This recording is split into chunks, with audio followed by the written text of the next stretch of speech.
Bab 1421.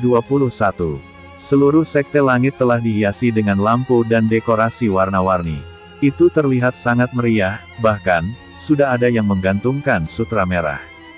Berita tentang kompetisi telah menjadi berita terhangat saat ini. Semua orang meminta anak-anak mereka untuk mencoba keberuntungan. Pada saat yang sama, 8 keluarga ketua di sekte langit secara intensif mempersiapkan kompetisi. Keluarga Subianto memiliki jaringan intelijen di seluruh dunia, jadi mereka yang bertanggung jawab mengumumkan masalah ini. Keluarga Sitomo dan keluarga Effendi bertanggung jawab menyelesaikan arena kompetisi. Kedua keluarga ini memiliki hubungan yang erat, sehingga keduanya bisa bekerja sama dengan baik. Pekerjaan yang paling mencolok adalah milik keluarga Jansen.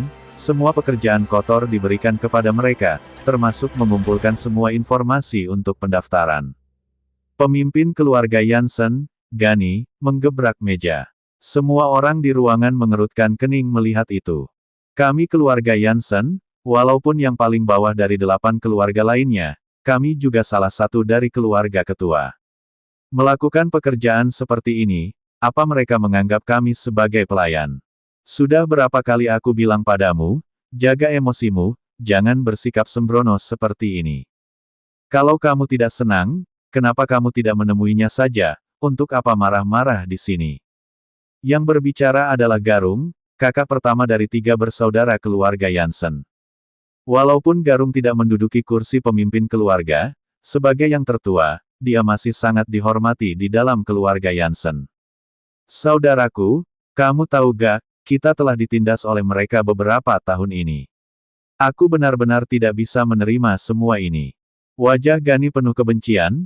Belakangan ini, kita selalu mengalah, namun, tidak untuk saat ini. Kamu harus menanggungnya bahkan jika kamu tidak bisa menahannya. Semakin kamu menghadapinya, kamu harus semakin tenang, ucap Garung dengan nada tenang. Kakak kedua, dengarkan saja kakak pertama. Kami 3 bersaudara telah tidak aktif selama bertahun-tahun, hanya untuk membangun keluarga. Akankah kita bisa mencapai puncak? Itu tergantung apakah kita bisa menyingkirkan keluarga Pranowo. Di sisi lain, Hasto telah menjelaskan seluruh situasi di Sekte Langit pada Wira saat mereka dalam perjalanan. Kalau begitu ada yang salah di dalam keluarga Triajimu. Baik keluarga Pranowo maupun keluarga Jansen sama-sama seperti ini. Tapi kalian semua menutup mata. Bukankah ini kesempatan bagus bagi kalian untuk membuka celah internal bagi mereka? Ucap Wira. Hasto menjawab, bagaimana bisa sesederhana itu? Meskipun hanya antar keluarga, sulit untuk menyelesaikan masalah. Apa yang aku katakan hanyalah sebagian kecil saja. Kak Hasto, tolong jelaskan dendam antara kedua keluarga ini, Wira tiba-tiba bertanya. Jika Hasto tidak memberitahu Wira hari ini, takutnya dia akan terkejut saat mengetahui ada banyak hal buruk di Sekte Langit selama bertahun-tahun. Hasto menghela napas, lalu berkata, keluarga Pranowo dan keluarga Jansen pada awalnya adalah satu kesatuan. Saat itu, keluarga Pranowo dipimpin oleh seorang wanita. Mereka hanyalah sebuah keluarga kecil yang melekat pada keluarga Jansen, tidak layak disebut. Tapi, dari keluarga kecil inilah lahir perseteruan di antara mereka. Wira sepertinya mendengarkan dengan cermat, tetapi kenyataannya, rentetan pemikiran yang tidak dapat dijelaskan beterbangan di seluruh kepalanya. Bab 1422. Saat itu, setiap pemimpin keluarga akan melewati uji coba terpadu. Hanya mereka yang lulus yang dapat memenuhi syarat untuk menduduki 8 kursi tetua dan memasuki ruang pertemuan Sekte Langit. Selama proses uji coba ini, tidak ada yang tahu apa yang terjadi. Setelah uji coba berakhir, keluarga Jansen berhasil menjadi salah satu dari 8 keluarga ketua. Tiba-tiba, kedua keluarga segera menikah. Sebenarnya, ada rumor mengatakan pemimpin keluarga Jansen terdahulu menjalin hubungan dengan pemimpin keluarga Pranowo dalam uji coba saat itu. Tetapi, pemimpin keluarga Jansen dengan cepat menekan berita tersebut. Setelah menikah, kedua keluarga telah hidup dalam damai, hubungan antara mereka juga sangat stabil. Kak Hasto, aku tidak mengerti, karena mereka memiliki hubungan yang baik, bagaimana bisa ada situasi di mana kedua keluarga memperebutkan tempat ke-8, tanya Wira. Hasto menatap Wira dalam-dalam, lalu mengingat masa lalu. 15 tahun setelah dibentuknya faksi Sekte Langit, terjadi perang. Sekte Gunung takut dengan kekuatan orang suci saat itu dan ingin mengambil tindakan terlebih dahulu, bahkan ingin menghancurkan Sekte Langit. Kontribusi keluarga Pranowo sangat besar dalam perang ini. Seberapa besar? Tanya Wira. Hasto melanjutkan, pada saat itu, karena penyerangan terjadi dari luar dan dalam, 8 keluarga ketua pada dasarnya tidak lagi berdaya. Keluarga Pranowo lah yang mencoba yang terbaik untuk menyelamatkan semua orang. Penghargaan besar diberikan kepada keluarga Pranowo, yaitu menjadi pemimpin dari seluruh keluarga senior. Tetapi, sesuatu terjadi, timpal Wira. Hasto mengangguk. Pengkhianat itu diketahui berasal dari salah satu anggota keluarga Jansen, dan dia juga berusaha menjebak keluarga Pranowo. Sejak saat itu, kedua keluarga itu berantakan, dan keluarga Pranowo mengandalkan kontribusi mereka, meminta untuk menggantikan keluarga Jansen yang telah berkhianat. Sesederhana itu. Tidak, masalah ini berbeda. Aneh sekali. Apakah pengkhianat itu benar-benar milik keluarga Jansen? Tanya Wira. Tentu saja tidak sederhana. Setelah beberapa putaran diskusi, para pemimpin baru saja sepakat bahwa keluarga Pranowo dan keluarga Jansen akan berbagi kursi. Mengenai pengkhianat, semua orang yang dicurigai telah diselidiki secara menyeluruh, tetapi tidak ada yang dapat ditemukan. Hubungan antara Pranowo dan Jansen juga menjadi baik setelah itu. Mereka berada pada posisi yang sama selama bertahun-tahun. Pemimpin keluarga Pranowo dan pemimpin keluarga Jansen saling jatuh cinta, tetapi pada akhirnya mereka berpisah.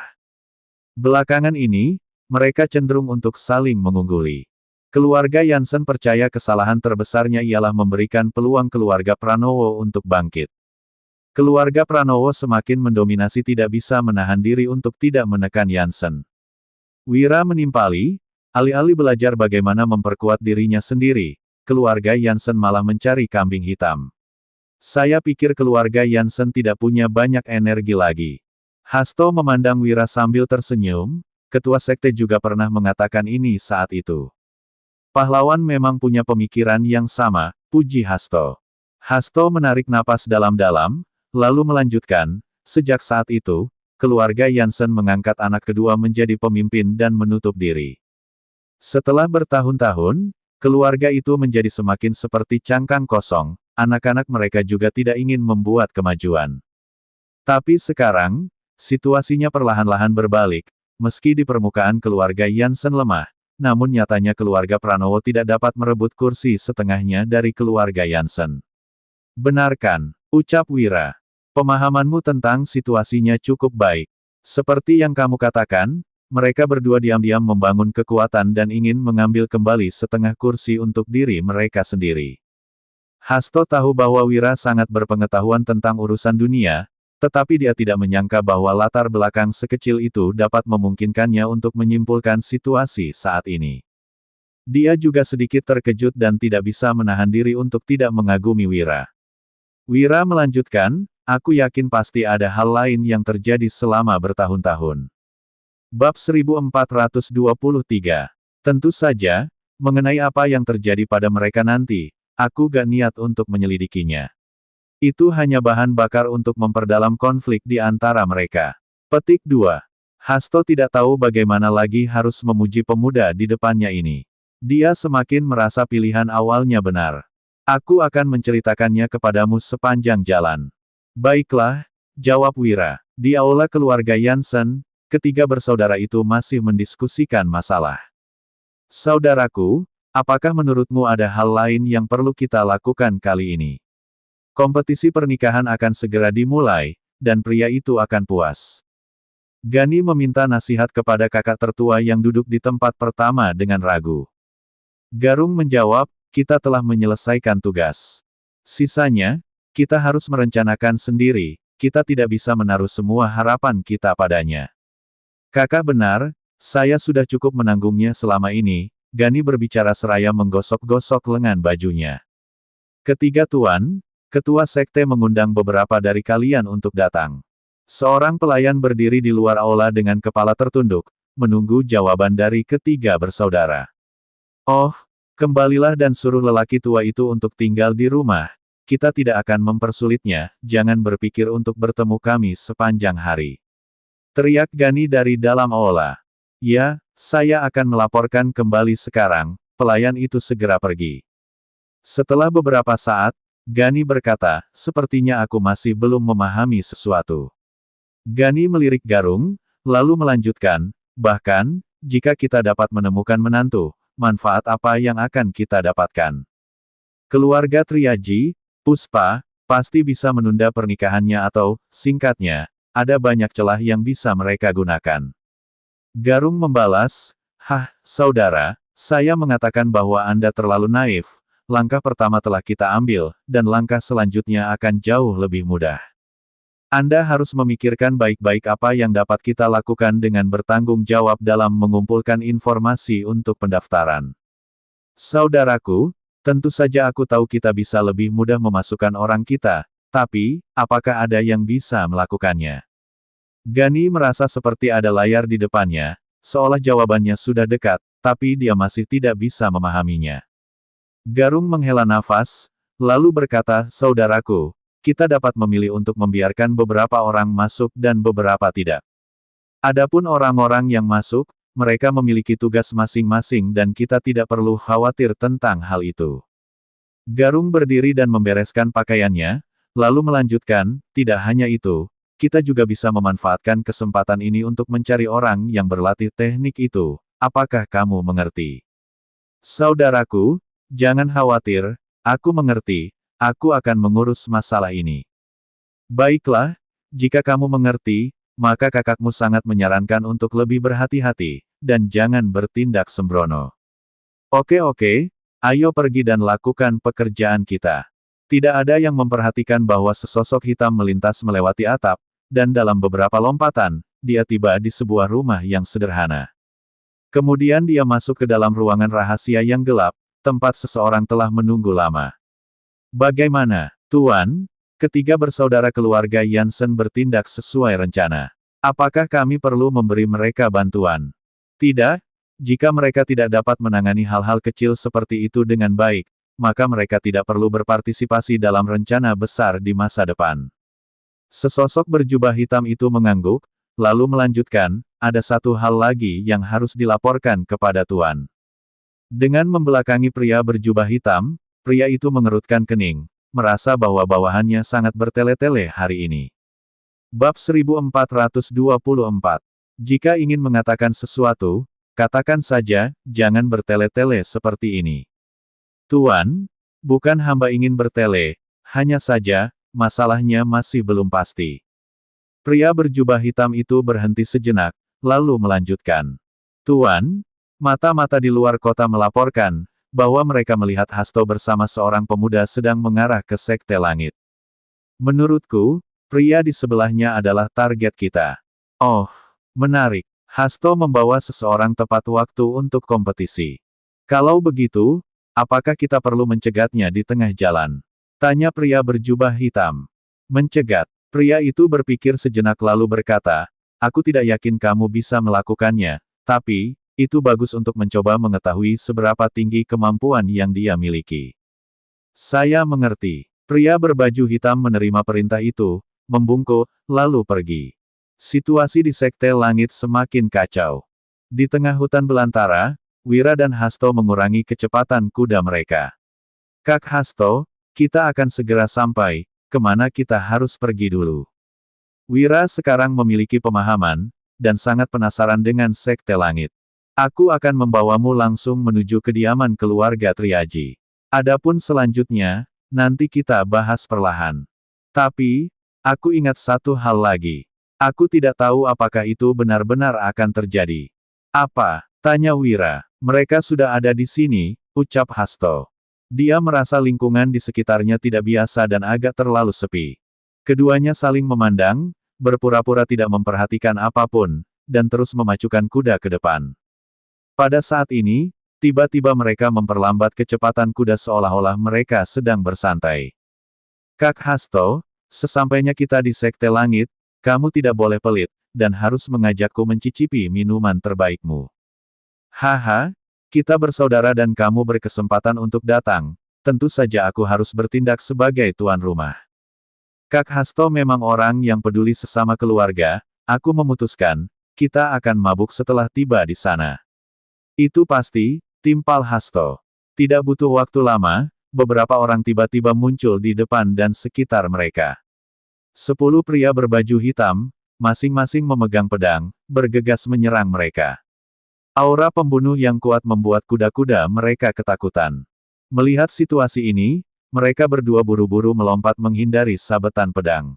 Ada 5 orang dengan keterampilan bela diri yang kuat di sekitar Hasto. Mereka mencoba sekuat tenaga untuk menahan agar Hasto tidak bisa membantu Wira. Jarak di antara keduanya semakin jauh. Pembunuh yang tersisa semuanya mengepung Wira. Bagaimanapun, ini adalah tujuan utama mereka. Jika mereka bisa menyakiti Wira sedikit saja hari ini, tuan mereka tentu akan sangat senang. Akan lebih baik lagi jika mereka bisa mengambil nyawanya. Sepertinya, aku masih terlalu populer. Mengapa kalian tidak membagi uang itu denganku saja? Nanti, aku bisa berpura-pura mati, ucap Wira. Meskipun Hasto tidak terlalu khawatir dengan kemampuan Wira saat ini, tetapi dihadapkan pada adegan seperti ini ditambah lelucon yang dilontarkan Wira, dia tidak tahu harus berkata apa. Kalian hanyalah sekelompok labu membosankan yang tidak mau mengatakan apapun. Kalau begitu biarkan aku melepas topengmu dan mengenalimu sendiri, ucap Wira. Orang-orang berbaju hitam itu merasa bahwa pemuda di depan mereka sangat sombong dan ingin memberinya sebuah pelajaran. Jadi, mereka menggunakan lebih banyak gerakan membunuh, lalu, menyerang dari segala arah pada saat bersamaan. Wira juga tidak menahan apapun. Dia pertama-tama menggunakan keterampilan tubuhnya yang luar biasa untuk bolak-balik di antara musuh dan mengganggu formasi mereka.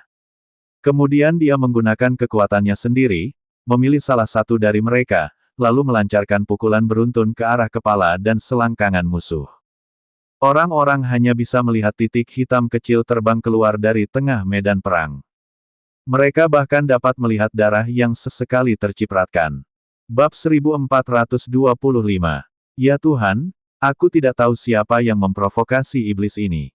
Lari, lari, itu tidak ada hubungannya dengan kami. Ya Tuhan, aku hanya lewat sebentar di sini, dan ingin melanjutkan jalanku. Kenapa aku masih melihat adegan seperti ini? Lihat, lihat, adegan ini terlalu berdarah. Petik 2. Pejalan kaki yang berada di sekitar berteriak menyaksikan adegan itu. Orang-orang berbaju hitam ini dipukuli bolak-balik, dan mata mereka melebar. Mereka tidak menyangka kekuatan pemuda di depan mereka begitu kuat. Sepertinya mereka meremehkan musuh. Dalam hal ini, mereka tidak perlu lagi menyembunyikan kekuatannya, lebih baik segera menyelesaikan pertempuran tersebut. Wira memandang ke arah Hasto, melihat bahwa dia telah menekan semua lawannya, sehingga dia bisa bersenang-senang. Kak Hasto, jangan habisi mereka semua. Paling tidak, kita harus mencari tahu siapa yang mengirim mereka dari mulutnya. Pemimpin berjubah hitam itu memaki, bocah, beraninya kamu bertindak begitu sombong di depanku. Mendengar itu, Wira hanya menggunakan beberapa gerakan acak untuk menjatuhkan semua orang saat ini satu demi satu. Pemimpin berbaju hitam itu memuntahkan seteguk darah, lalu berdiri dengan susah payah, dia meminta semua saudaranya untuk berdiri di belakangnya. Hasto sekarang juga menghampiri Wira, lalu berkata, meskipun saya tidak tahu siapa yang mengirim orang-orang ini, tujuan mereka sangat jelas, yaitu untuk mencegah kita kembali ke Sekte Langit. Hasto mengipasi tangannya dengan lembut dan berbisik kepada Wira. Kita sudah mencapai titik ini, tidak ada yang bisa menghentikan kita. Sepertinya mereka hanyalah orang-orang gemoy biasa, bagaimana mereka bisa menghentikan kita? Wira memandang orang-orang berpakaian hitam di depannya dengan jijik. Tiba-tiba, sekelompok orang berpakaian hitam di depan mereka berbaris, lalu membentuk sebuah formasi. Lalu, mereka berbicara tidak masuk akal.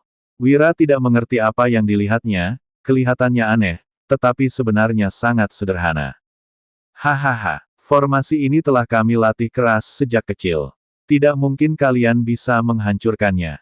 Hari ini, kami akan mengambil nyawamu. Pemimpin pria berbaju hitam itu berlumuran darah dan berteriak sombong. Lalu, mereka menyerang dengan sangat cepat. Sebelum Wira dan Hasto dapat melihat dengan jelas, pinggang mereka disayat. Tetapi ketika mereka melihatnya, mereka masih melakukan gerakan yang sama, seolah-olah mereka tidak bergerak sama sekali. Saat ini, beberapa pejalan kaki yang lewat, juga hampir masuk ke dalam formasi dan mereka hampir mati. Untungnya, Wira bereaksi dengan cepat, mengambil kerah mereka, dan melemparkannya ke samping. Jika kamu tidak ingin mati, jangan menonton kesenangan di sini. Pergilah, teriak Wira. Lalu Wira membalikkan punggungnya melihat ke arah formasi. Hasto melihat formasi mereka dan memikirkan ide. Dia dan Wira berjalan ke samping dan berdiskusi dengan suara rendah. Ternyata, jika salah satu orang terbunuh maka formasinya akan rusak. Wira dan Hasto bertukar pandang dan akhirnya berpisah. Mereka menyerang dari kedua sisi dan mengepung pria berbaju hitam, serangan mereka menunjukkan momentum yang besar. Wira mengeluarkan tongkatnya dan memukulnya dengan satu pukulan. Tongkat itu langsung mengenai pria berbaju hitam itu, tapi sepertinya menghantam batu. Formasi mereka terlihat mudah pecah, namun nyatanya mereka saling memanfaatkan kekuatan agar mudah bertahan dan sulit diserang. Hanya itu yang kamu punya. Kami belum menggunakan kekuatan penuh kami. Ribuan pedang akan menunggumu selanjutnya. Jika kamu tidak dapat menghancurkan formasi ini, kamu pasti akan mati hari ini, tapi aku menyarankan kamu untuk tidak menyia-nyiakan kekuatanmu. Pemimpin pria berbaju hitam berbicara dengan nada menghina, sama sekali tidak menganggap serius Wira dan Hasto. Bersambung.